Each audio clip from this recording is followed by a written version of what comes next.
সকলোৰে মনত আছে যে 2014 চনত মোদী ডাঙৰীয়া আহি পেলাই অসমত হিৰ ফুলাই ফুলাই কৈছিলে যে তেওঁক আমাৰ অসমখনক বিদেশী মুক্ত কৰিব কিন্তু আজি ডেটত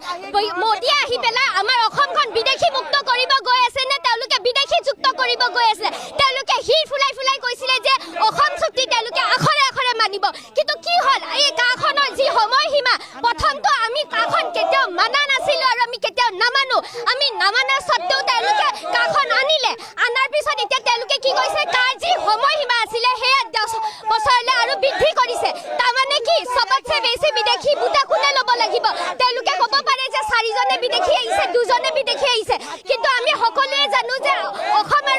অসম ভাৰত আৰু বাংলাদেশৰ যি সীমান্ত আছে সবতকৈ বেছি বৰ্ডাৰ যদি শ্বেয়াৰ কৰে আমাৰ অসমে কৰে আৰু নৰ্থ ইষ্টে কৰে তাৰমানে যিসকল বিদেশী আহিব আমাৰ অসমতে আহিব আৰু অসমে বুজা ল'ব লাগিব তেওঁলোকে অসম চুক্তি আখৰে আখৰে পালন কৰিম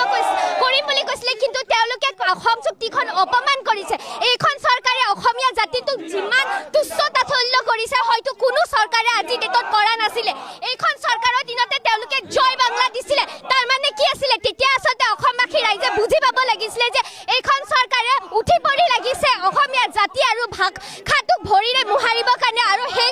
তেওঁলোকে কাম কৰি আছে মোদী ডাঙৰীয়া ইলেকশ্যনৰ সময়ত আহি পেলাই ডাঙৰ